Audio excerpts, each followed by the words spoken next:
Assalamualaikum warahmatullahi wabarakatuh. Bismillahirrahmanirrahim. Pertama-tama, marilah kita panjatkan puji syukur kehadirat Allah Subhanahu wa Ta'ala yang telah memberikan kita nikmat yang sebegitu luar biasa, yakni nikmat iman dan Islam. Dan tidak lupa, sholawat beserta salam semoga terlimpah curahkan kepada Nabi besar kita, Nabi Muhammad sallallahu alaihi wasallam, kepada keluarganya, para sahabatnya, pengikutnya, dan kepada kita sekalian. Alkisah pada suatu ketika, ada seorang laki-laki datang ke Baghdad. Alasan kedatangannya karena mendengar kemasyhuran Syekh Abdul Qadir. Tiba di Baghdad, laki-laki itu langsung menuju tempat Syekh Abdul Qadir dengan maksud untuk menemuinya. Namun, setibanya di dekat kediaman Syekh Abdul Qadir Al-Jailani, ia terkejut. Ia melihat kemegahan kandang kuda Syekh Abdul Qadir. Hamparannya terbuat dari emas dan perak, dan di dalamnya terdapat 40 ekor kuda yang sangat bagus dan belum pernah ada tandingannya. Muncullah sangkaan buruk di hati laki-laki tersebut. Katanya ini seorang wali Allah, tapi kenyataannya ia seorang pecinta dunia. Masa iya ada wali sangat cinta kepada dunia seperti ini? Orang semacam ini benar-benar tak layak menjadi wali Allah.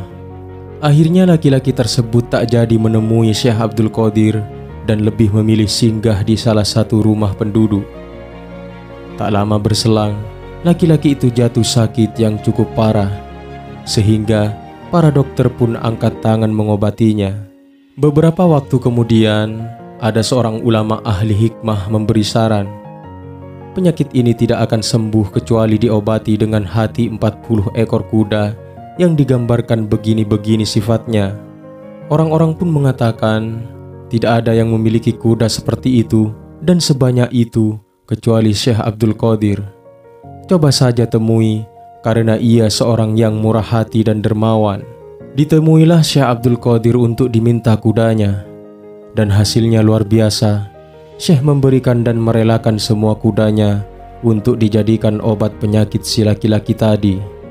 Maka satu persatu kuda dari Syekh Abdul Qadir itu disembelih lalu diambil hatinya, lalu dijadikan obat si laki-laki tersebut. Setelah diobati dengan hati kuda, laki-laki itu sembuh lagi seperti biasa. Untuk menyampaikan terima kasih, si laki-laki itu pun datang menghadap Syekh. Kepada si laki-laki, Syekh Abdul Qadir menjelaskan, jika engkau tidak tahu, kuda-kuda itu sengaja aku beli untuk mengobati penyakitmu. Sebab kemarin engkau datang ke sini semata-mata karena senang kepadaku. Aku tahu engkau akan jatuh sakit, dan tidak ada obatnya kecuali hati 40 ekor kuda yang seperti ini sifat-sifatnya. Tapi engkau tidak mengetahuinya, buktinya engkau bertamu di rumah orang lain. Sejak saat itu, laki-laki tersebut bertaubat dan memperbaiki keyakinan hati. Dari kisah yang tadi, dapat dipetik beberapa pelajaran. Yang pertama, Syekh Abdul Qadir adalah seorang yang telah mencapai derajat kewalian yang tinggi, sehingga menyandang gelar Sultanul Aulia alias rajanya para wali. Yang kedua, karena keluhuran derajatnya, Syekh Abdul Qadir memiliki karomah yang luar biasa. Salah satunya, karomah menyelamatkan orang-orang yang mencintainya. Yang ketiga, hadirnya para wali di majlis-majlis mulia dan nyatanya pertolongan mereka kepada orang-orang yang berwasilah dengan mereka. Yang keempat, zuhud bukan berarti menolak dunia, melainkan tidak bergantungnya hati pada dunia dan tidak menjadikan dunia sebagai tujuan hidup. Justru dengan zuhud, dunia menjadi sarana mencapai ridho Allah Subhanahu wa Ta'ala. Sebab kunci zuhud terletak pada ketidakketertarikan hati pada dunia, bukan pada banyaknya harta. Yang kelima, betapa murahnya hati Syekh Abdul Qadir sampai-sampai merelakan 40 ekor kudanya untuk mengobati orang yang mencintainya. Sikap itu sekaligus mementahkan prasangka buruk terhadap dirinya sebagai pecinta dunia yang jauh dari sifat zuhud.